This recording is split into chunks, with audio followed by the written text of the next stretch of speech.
Good evening. My name is Chad, and I work with Congressman Jim McDermott. I would like to welcome you to the Congressman's telephone town hall meeting this evening. Thanks for sticking with us here.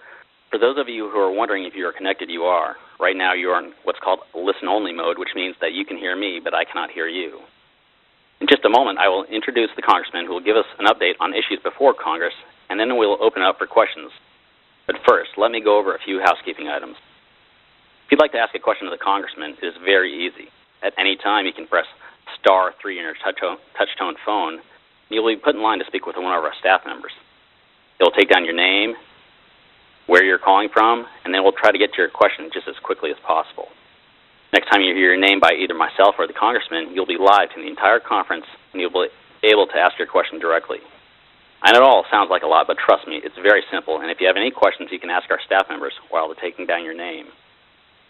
We'll be visiting for a little while tonight, so there'll be ample time to take a number of questions. So feel free to go ahead and press *3 now if you'd like to ask a question of the Congressman. Once again, if you'd like to ask a question of the Congressman, please press *3 on your touch-tone phone. Now, I'd like to turn the conversation over to Congressman Jim McDermott. Congressman? Good evening. I'm Congressman Jim McDermott. I want to thank all of you for joining this town hall meeting, whether you're listening on the telephone or whether you're online. Right now, we're waiting for a few more phone calls to be made to allow more people to participate. So I'm going to use this opportunity to give you a brief update about what's going on in Congress. Before I start, I want to let you know that this call is completely free, and I will do my best to answer as many questions as possible between now and 8 o'clock when we have to wrap up the call. If I don't get to your question, you can still ask questions by either leaving a voicemail or going online and submitting questions on my website or Facebook page. My website is www.mcdermotthouse.gov. The easiest way to get to my Facebook page is to go to Google, just type in Congressman Jim McDermott on Facebook, and click on the first link that comes up.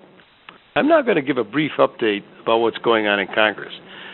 To say the least, since the Republicans took over the House, things have been very different. To be honest with you, since being elected to Congress, and I've served under Republican and Democratic majorities, but I've never seen the Congress run the way the 2010 elected Republicans have run it. Put simply, they've pursued an agenda focused on just cutting the federal budget without any regard for the consequences of those cuts. They've also pursued a radical social agenda going after women's reproductive rights, public broadcasting, children's health and nutrition, college scholarships. The list is so long, and this doesn't even include that they've repeatedly attempted to repeal the health care law, which we passed last year. What is also interesting is that the Republicans have put all their cards out on the table, which they normally don't do. They've made it clear that they want to do away with Medicare as we know it. This is not me trying to incite fear. Just 3 weeks ago, they put out a budget proposal that would eventually lead to the privatization of Medicare. They also want to do away with Social Security as we know it. Again, they think that the free market can solve everything. They are trying to do what George W. Bush failed to do after his 2004 re-election, that is, privatize Social Security so you could invest your own money on Wall Street. As we saw just a few years ago in 2008, letting Wall Street and the free market run wild doesn't actually seem to be an economic policy that works. But the House Republicans don't seem to care or didn't seem to notice. Another interesting thing in the new class of 87 Republicans, the new members elected in the 2010 election, to be honest with you, this is a class of Republicans, most of them are Tea Party sort, that has come to Congress with a disturbing governmental philosophy that government is bad and less is better. Before they found their way around the Capitol and they learned where their offices were, they were proposing doing away with the Environmental Protection Agency, the Education Department, and other important federal agencies and programs. They have no clue what these important agencies do. They just wanted to cut. Now, in a minute, we're going to open up to questions, and we're still waiting for just a few more calls to be made so more people can get on the call. Also, if you want to ask a question, press *3 on your phone. If you're listening online, just go ahead and start typing out questions, and we'll do our best to get as many as possible. I'm just going to speak briefly about what I focused on given the new Republican majority. Not only protecting the new health care law from being repealed, but going one step further and actually strengthening it.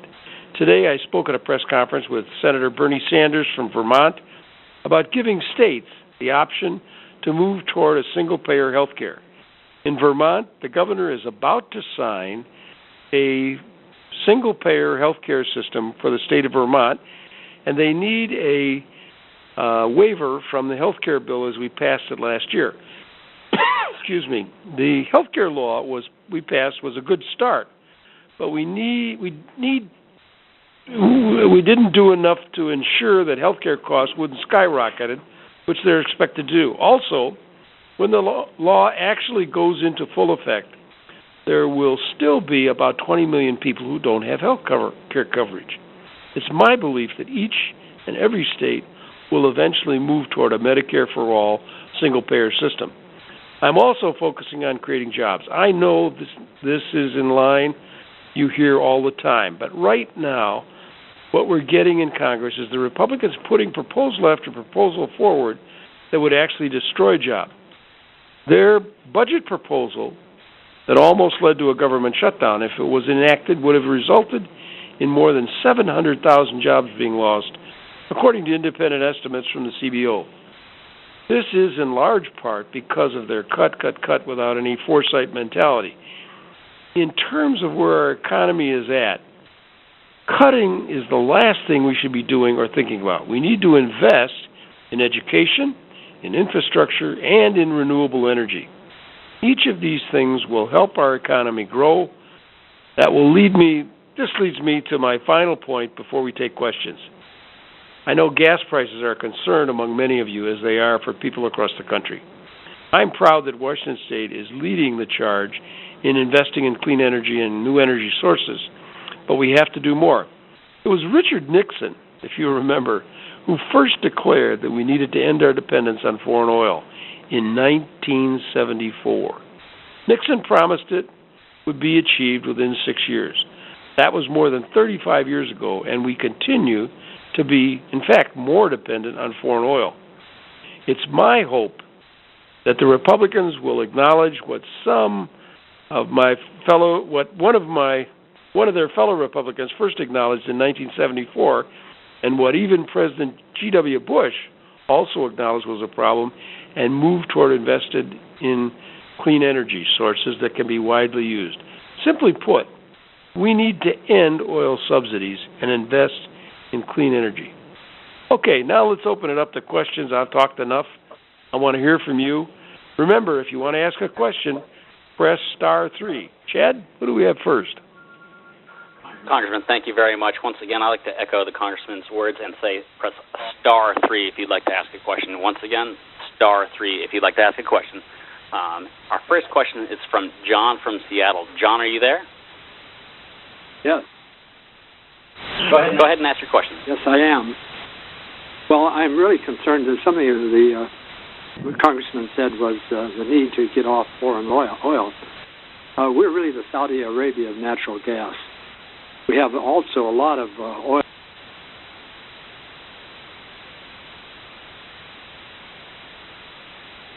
Well, it looks like we may have lost John from Seattle. So one of the Congressman, his question is, why aren't we using some more of the energy resources we have right here in our own country versus depending on foreign countries for energy production? Well, I think that there are things that we can do in our own country, but we do have to ultimately move away from carbon products that we're burning.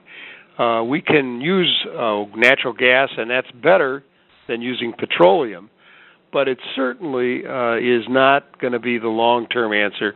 We're going to have to use things like wind and solar and a variety of renewable energies made from garbage, and there's a whole raft of things that we can use as other sources.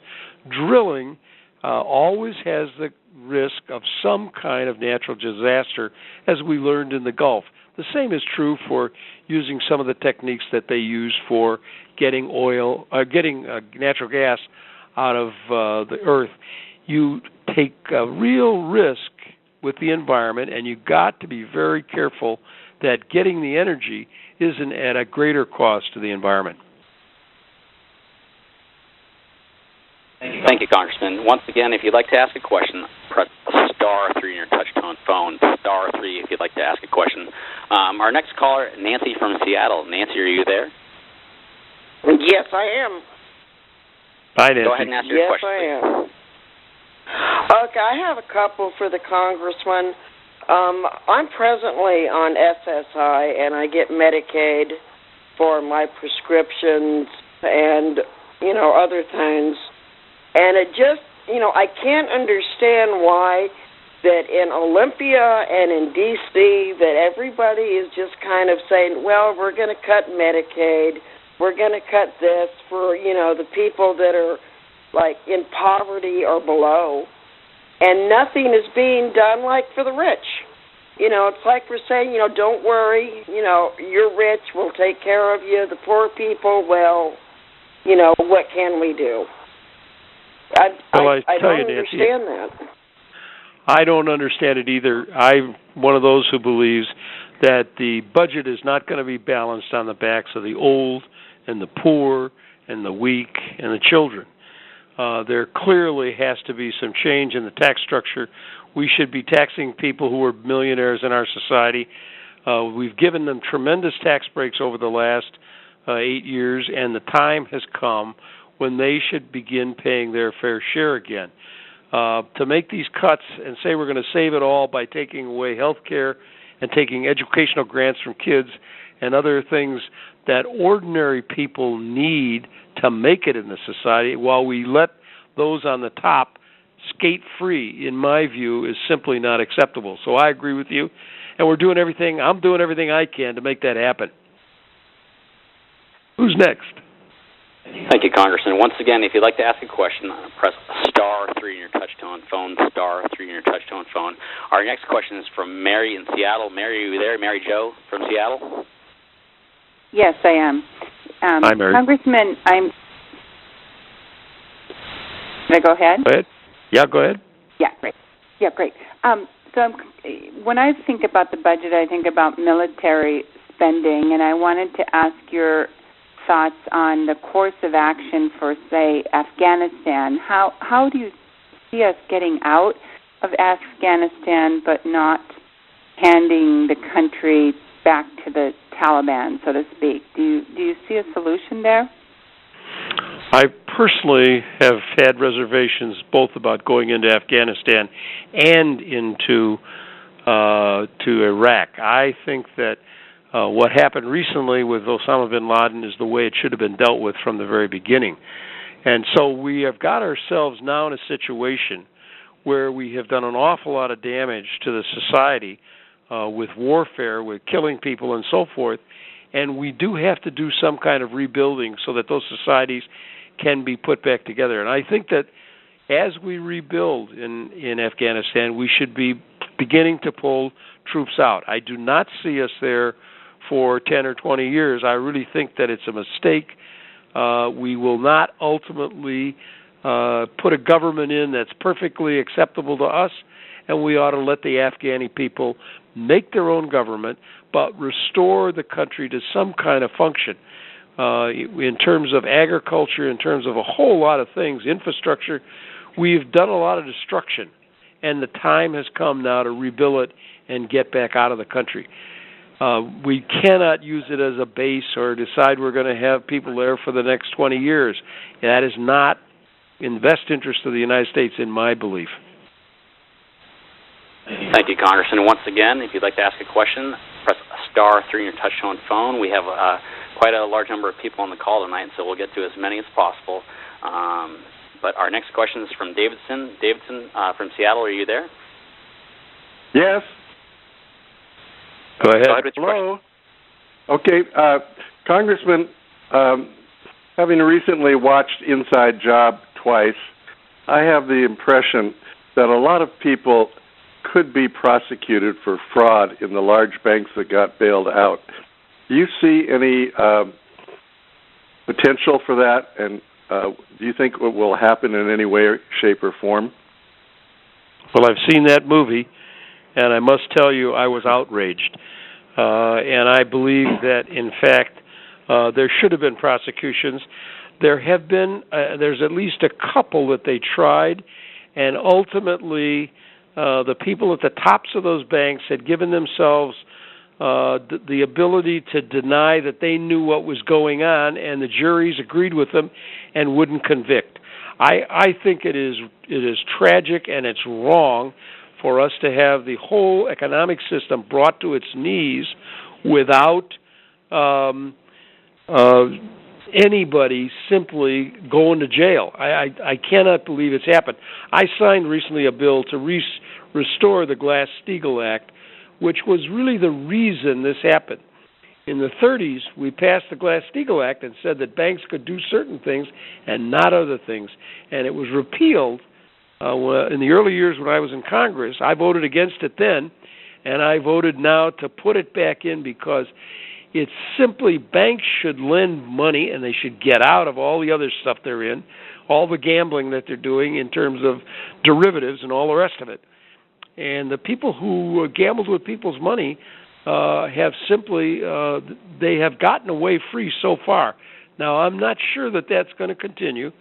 The Attorney General is still looking at some of those cases, but it is, in fact, something that outrages me to see how people can get away with what happened in 2007 and 2008. Thank you, Congressman. And once again, we are also broadcasting this via Facebook. So we're going to go ahead and take a question that we received via Facebook. Congressman, the question is from Jay. He says, what can the people do to get Congress to pass a single-payer health care bill? Insurance companies still fail to properly cover / pay expenses for their subscribers. Well, my bill that I've put in since I came to Congress, H.R. 1200, is a bill that sets up a system by which each state would run their own single-payer system. And what I believe is, as is happening today in Vermont, they have passed a bill in Vermont. It's paid for by a payroll tax, and everybody in Vermont will have health insurance, and everybody will be covered for the things that they need for their health care. Now, I think that's possible to do in every single state, but it's going to take a state-by-state effort. The insurance companies, the pharmaceutical companies, and the other parts of the medical industrial complex have essentially made it almost impossible for us to do it at the national level. This whole campaign against the president's bill was because they didn't want Americans to have the security of knowing that they had health insurance for things so that they could never be bankrupted by an illness or an injury. So it's going to be done by the states, one by one. California came very close several years ago in passing it by initiative, but the governor wouldn't sign it. And my view is that the people are ultimately going to force the political process to give them what they basically need, which is the security of a single-payer system. So I'm optimistic for the future. We started something last year by passing the health care bill, but that was only a start. We really need to build on that and give states the opportunity to do it for themselves, to put in the most effective cost control and delivery system that's possible. Thank you, Congressman. And Jay, thanks for submitting that question via the Congressman's Facebook page. If you'd like to ask a question, once again, *3 on your touch-tone phone. *3 on your touch-tone phone if you'd like to ask the Congressman a question. We'll try to get to it as soon as possible.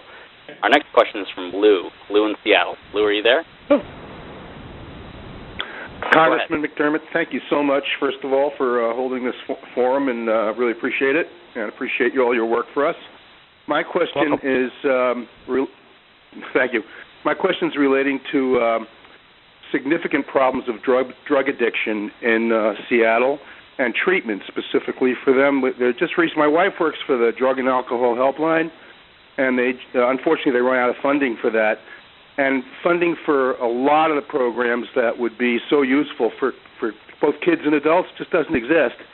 And so my question is, are you aware of any funding at the national level that might restore or enable treatment and programs in a coordinated fashion? And if not, could we begin to support those kinds of programs and get legislation going and money flowing for treatment of the scourge? Well, I am one who agrees with you. I think we should have the money for that, and I believe that there are savings in the federal government in terms of the defense budget and in terms of our wars and all the other things and the tax cuts. If we reverse those, we would have the money to provide those kinds of programs, and I'm one of those who supports them. We're in the budget process right now, and the great battle is on about whether we're going to have a social safety net in this country or not. And I think that if we're going to have social justice in this country, we have to deal with the problems of the American people. And certainly drug addiction is right up near the top of the list.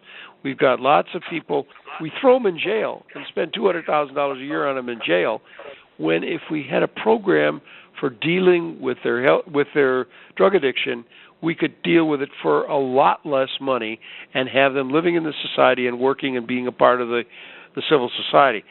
My view is that we simply spend too much money incarcerating people, and I believe that there's money to be saved, and I hope that we will begin to see that idea catching on at the state levels as well as at the federal level. Thank you, Congressman. Once again, if you'd like to ask a question, *3 on your touch-tone phone, *3 to ask the Congressman a question. Our next question comes from Scott in Seattle. Scott, are you there? I am. Go ahead with your question. Oh, thank you, Congressman. I'd just like to know why we don't raise the Social Security cap. I think it's at $106,000 something right now. And if we raised it, wouldn't that make it solvent for years and years and years to come? You're absolutely correct. It is the simplest and the most obvious answer to the problems of Social Security is to raise the cap. I support it. Unfortunately, I'm in the minority right now, but believe me, I'm going to resist with all my might any kind of reductions in benefits, because for many people in this society, Social Security is all they have or all they will have because they have no other pension. And I think that if we're going to have a society in which people can live in their senior years in dignity, we have to have a Social Security system. Raising the cap would bring in a lot of money. To say that people who make more than $106,000 get a holiday, they don't pay any taxes on their income after they pay on first $106,000. If they make $5 million, they pay nothing on $4,900,000. It's simply wrong. We ought to put that tax on all the way up on the income in this country, and we would have no problem whatsoever with Social Security. Thank you, Congressman. Thank you, Scott. Once again, if you'd like to ask a question to the Congressman, *3 on your touch-tone phone. We have another question from that was submitted via Facebook, and it comes from the Raven. Congressman, the question is, it seems like there's a whole range of things that we cannot resolve politically. We seem to be deadlocked. Any thoughts on how to get things moving again? Well, one of the things that I think the country has to come to grips with is that if we are going to survive as a democracy, we're going to have to work together on both sides. I've worked with Republicans on many bills, and that's the only way you get meaningful legislation. I got a piece of legislation through a year or so ago having to do with children and foster care. It was called the Fostering Connections Act, and I worked with the Republican chairman, and we got a bill through without a single vote against it. And it's possible to do this if people understand that that's the only way you're going to get real social change. You have to find the moderate position in the society. It can't be far to the right, can't be far to the left, but you can get things done if you're willing to talk to the other side. Thank you, Congressman. Once again, *3 if you'd like to ask a question. We're going to try to get to as many as possible. Our next question comes from Carolyn in Seattle. Carolyn, are you there? Yes, I am. Hi, Carolyn. Hello, yes, I am. Go ahead. Hello? Okay, First of all, I want to just give my heartfelt thanks to Congressman McDermott. You have fought so hard. I wish they could clone you. My comment is probably more of a comment than a question, but I am just so distressed by right now the Republicans trying to balance the budget on the backs of the poor, the backs of children, the backs of elderly, the backs of those people that are really unfortunate. I think it's just unconscionable. Do you see any hope, I guess, that we're going to get anything resolved? I am just so frightened that if the Republicans have their way, this country is going to go backwards to the point that we are never going to recover. Well, I have lots of hope. In fact, first of all, everything that the Congress does has to ultimately be signed by the President of the United States. And I know the President has given his commitment on a number of these issues, so I don't expect that they're going to collapse and give away all the things that are important to us as ordinary Americans. I think there's also a reaction in the public. You saw it in Wisconsin. Governors who are reaching way out and doing radical things have been resisted, both in Michigan or in Wisconsin and Indiana. And you also are seeing it as people are all over the country getting involved in the political process because they recognize that if they don't get involved, the people on the top are going to spend money and advertise, and you're never going to have a society that will be just. You cannot have a society that's just when you do not take care of the people who are least able to take care of themselves. And that is beginning, people are becoming aware of it by watching what is going on. When Mr. Ryan went home to his district, having put a budget out in which he was privatizing Medicare, he got booed in his own district by his own people for putting up such a crazy proposal. And my view is that that's the indicator that the American people are waking up and saying, we're not going to put up with this anymore. So I'm looking forward to the next election. Thank you, Congressman. Before we get to our next question, which you can ask by pressing star through your touch-tone phone, we'd like to go ahead and ask the listening audience to participate in this next by answering a poll question. The question is, I'll read it a couple times and let you guys answer it, then I'll read the results after we get to our next question. The poll question is, in light of the current economy, do you think Seattle is doing better or worse than the rest of the country? Press 1 if you think Seattle is doing better than the rest of the country. Press 2 if you think Seattle is doing worse than the rest of the country. Or press 3 if you're uncertain. Once again, in light of the current economy, do you think Seattle is doing better or worse than the rest of the country? Press 1 if you think Seattle is doing better than the rest of the country. Press 2 if you think Seattle is doing worse than the rest of the country. Or press 3 if you're uncertain. Congressman, while the results tabulate, we're going to go ahead and move on to our next question. It's from Frank. Frank in Seattle, are you there? I am. Thank you, Congressman, for everything that you're doing. I couldn't agree with you more about the people coming alive and waking up to the problems that face this country, especially in Madison. And my question regards, and correct me if I'm wrong, under the current law, the federal government is banned from negotiating with drug companies. Thanks to the clout of Big Pharma and the lobbyists, I guess, why isn't Medicare allowed to use its bulk purchasing power to negotiate drug prices? Well, the only answer, and it's a horrible answer, is that this is a deal that Bush and the Republicans made with the pharmaceutical industry when they put in Part D of Medicare, the drug part. They said that the Secretary of Health and Human Services could not negotiate on behalf of the 45 million people who are in Medicare. Now, contrast that with the Veterans Administration, where General Shinseki negotiates 60% reductions for the 5 million veterans in this House. Consider what it would mean if we had 60% reduction for all the people who are on Medicare in this country. It would be a tremendous saving to them. Now, who doesn't like that? The pharmaceutical companies.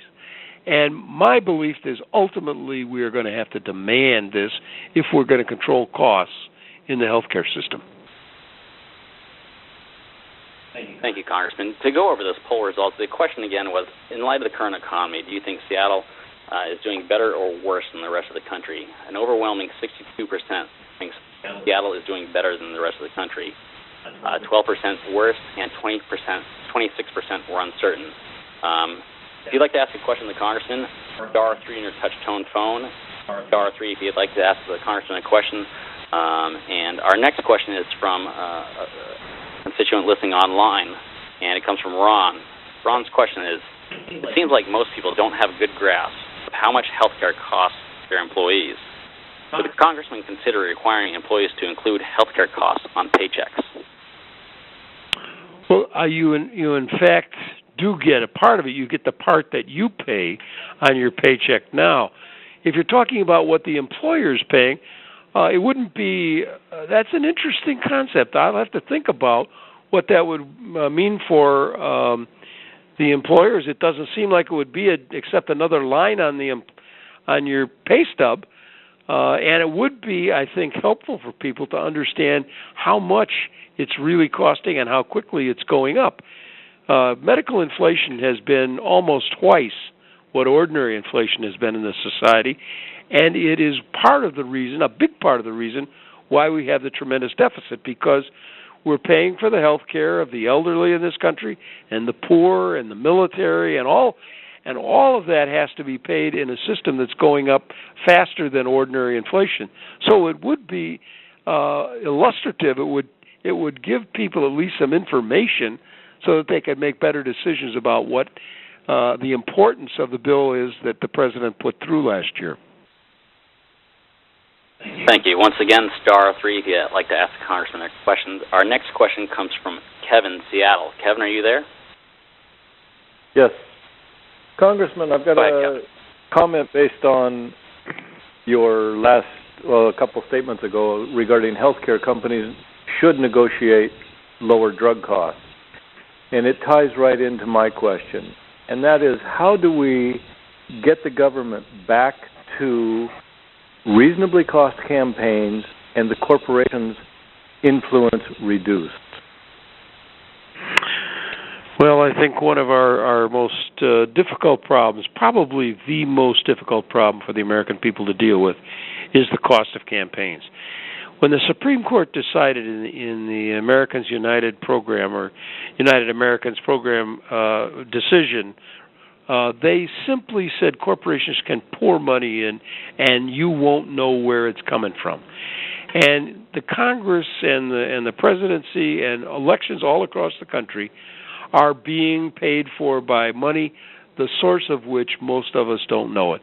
The only answer to this is a system of publicly financed campaigns like they have in Britain or in other countries, where they have a campaign that's a month long and people are guaranteed television time, so that if someone wants to run against me, they would be guaranteed some time on television in which we could debate.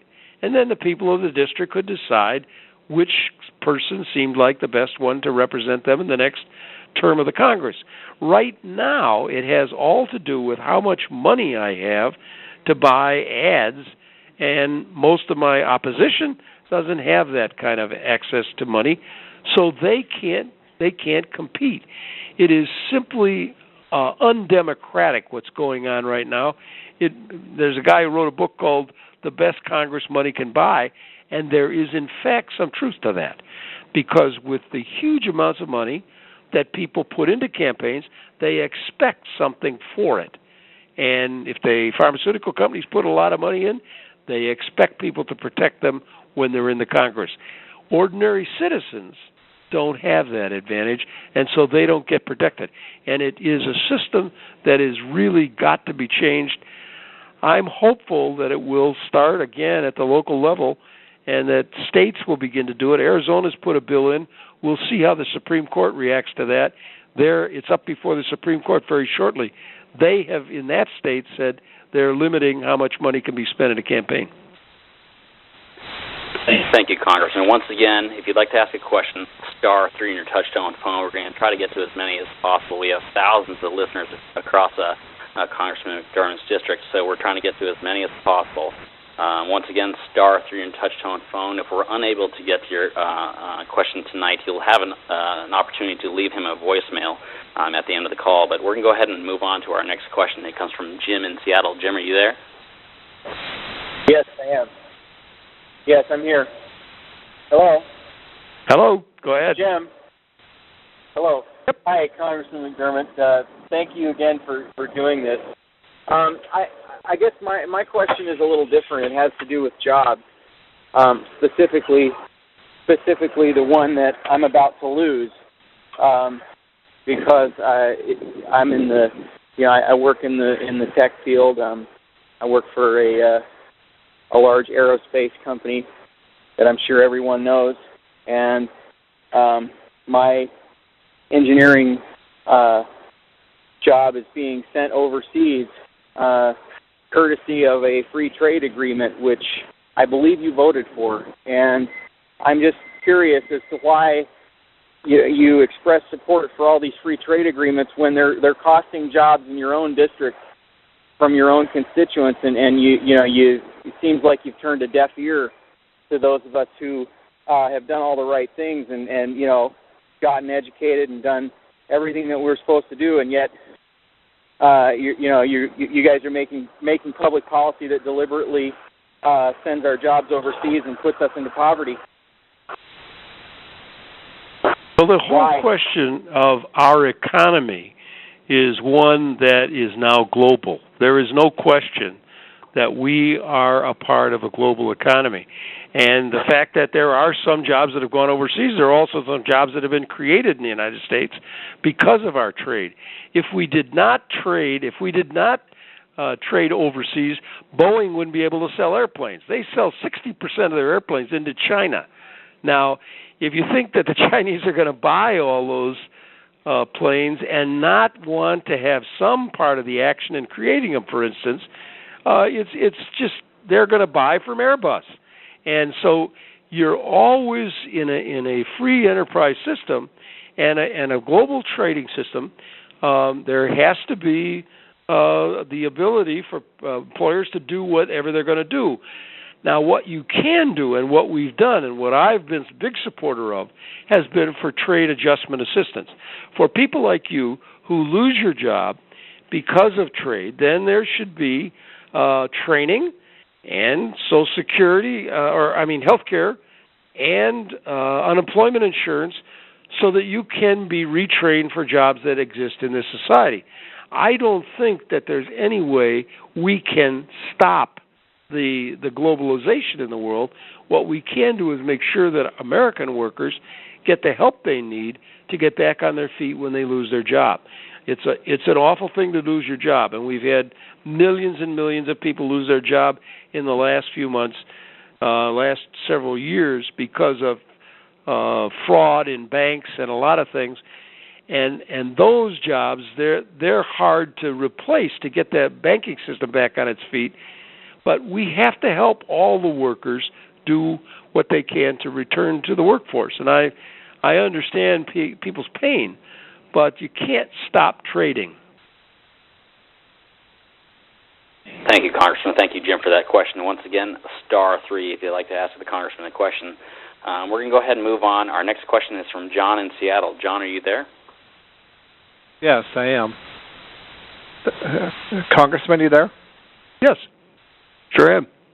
Thank you for taking my question tonight. I have a question about the big oil companies. They're making all these record profits right now, and they seem to continue to raise the prices and show disdain for the American public in general. BP is a good example. Exxon giving a bonus to their retiring CEO a few years ago of $450 million and stuff like that. And why are we still giving billions of dollars of subsidies and tax breaks to these companies? We shouldn't be. We had a bill out on the floor the other day we tried to amend to take away the oil subsidies for oil companies. A vice president or a president of one of the major oil companies retired, and after he left, he said, if oil is above $50 a barrel, we're making money. and we should not get subsidies. And yet we've had oil as high as $104 a barrel, and we're still giving money in tax breaks to the oil companies. It makes no sense whatsoever. It is an awful waste of the public money, and it's one of the places we could save money to pay for some of the things that you've heard that people want in earlier questions, drug treatment and education and health care and so forth. And I think that there has to be an end to we are basically addicted to oil companies. Whatever they want, they've always gotten. And that has got to end, and part of it is by taking away the oil subsidies when they're all making money. Their profits, quarter by quarter, are absolutely outrageous, and they do not need us giving them a tax break on top of the profits they're making from selling gasoline. I just filled my tank. It was $4.07 a gallon. I spent $39 filling my Prius up, and I'll drive for a month on that, but still, ordinary people who were filling their tank at $4 a gallon, and at the same time we're giving breaks to the oil companies. It's crazy, and it really has to stop. Thank you, Congressman, and thank you for the question. I can go ahead and thank all the thousands of callers we have on the line tonight, and I'd like to go ahead and ask you another poll question. It's a little bit long, so bear with me while I read it to you. The question is, over the last few months, several polls have shown that for the first time in 50 years, Americans think their children are going to be worse off than they are. Do you think in general that the next generation's opportunities to succeed in life are better than yours, about the same as yours, or worse than yours? Press 1 if you think their chances, your children's chances to succeed are better than yours. Press 2 if you think they're about the same as yours. Or press 3 if you think that they're worse than yours. I'm going to go ahead and read that question one more time. Over the last few months, several polls have shown that for the first time in 50 years, Americans think their children are going to be worse off than they are. Do you think in general that the next generation's opportunities to succeed in life are better than yours, about the same as yours, or worse than yours? Press 1 if you think their chances to succeed are better than yours. Press 2 if you think they're about the same as yours. Or press 3 if you think they're worse than yours. So while the results tabulate, we're going to go ahead and move on to our next question. It comes from Nancy in Seattle. Nancy, are you there? Yes, I am. Hi, Nancy. Hi, Congressman. Thank you very much for all your service. My question has to do with the House bill that I don't know the number right now, but it's the Janie Esminger bill. Referring to the Camp Lejeune, North Carolina Marine base that was had contaminated well water, and they knew this. It's a documented fact. I just saw a documentary in New York called Semper Fi, Always Faithful. The Marines knew that their well water was contaminated. They did not do anything about it.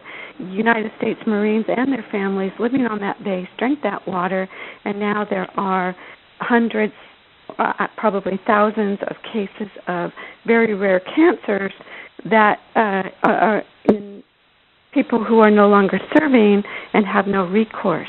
This bill is asking that those families and service members would be, one, searched out by the Marines, and two, compensated for their medical care and receive extended benefits in the same manner that victims of Agent Orange were cared for.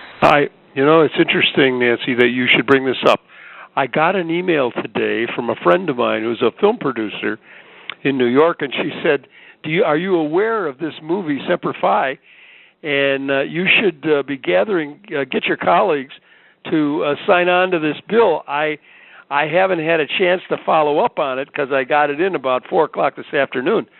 But I am aware of it, and these sorts of things where we put our people at risk because of profits for corporations and allow our servicemen or our ordinary citizens, either one is absolutely unconscionable. There should be severe penalties for that kind of thing, and we should take care of what's happened. I have the same feeling about depleted uranium. We use depleted uranium in the military, in the weaponry that we use, and my feeling is that we have to be very careful what we subject the people we put in the field to. We should not just put them out there and say, well, whatever happens to them, that's too bad. It's war. And this is an issue where we as Americans put our service people out there. We then are responsible for them. Whatever happens to them, we should take responsibility and make it as good as we can in spite of whatever's happened to them. They are not just to be put out there and forgotten about. Thank you for bringing this issue up. Thank you, Congressman. Once again, *3 if you'd like to ask a question. I can go ahead and read the results of the poll. The question again was, over the last few months, several polls have shown that for the first time in 50 years, Americans think their children are going to be worse off than they are. I asked the audience, do you think, in general, that the next generation's opportunities to succeed in life are better than yours, about the same as yours, or worse than yours? Only 9% thought is better than yours, 18% thought is same as yours, and 73% thought it'd be worse than yours, which are some pretty astonishing numbers. Once again, if you'd like to ask a question, *3 on your touch-tone phone. Our next question is from an online participant, comes from Scott. Congressman, the question is, how can we reduce the budget deficit without tackling Pentagon spending? You can't. It's just that simple, Roger. If you don't deal with the budget of the Defense Department and the military, the two wars that we're fighting, you simply cannot seriously say you're addressing the deficit in this country, and that's going to be the fight for the next few weeks here in Congress as we work on this budget. Thank you, Scott. For the question, once again, if you'd like to ask a question of the Congressman, *3 on your touch-tone phone. Our next question comes from Melanie in Seattle. Melanie, are you there? Yes, I am. Thank you for doing this, Congressman McDermott. I'm actually calling about a fellow Seattle resident and a friend of mine named Dorothy Parvez. Dorothy she used to be an editorial writer for the Seattle Post-Intelligencer, and she's currently working for Al Jazeera English. Yes. Okay. Can you tell me exactly what you are doing on the case? Because we haven't really heard anything.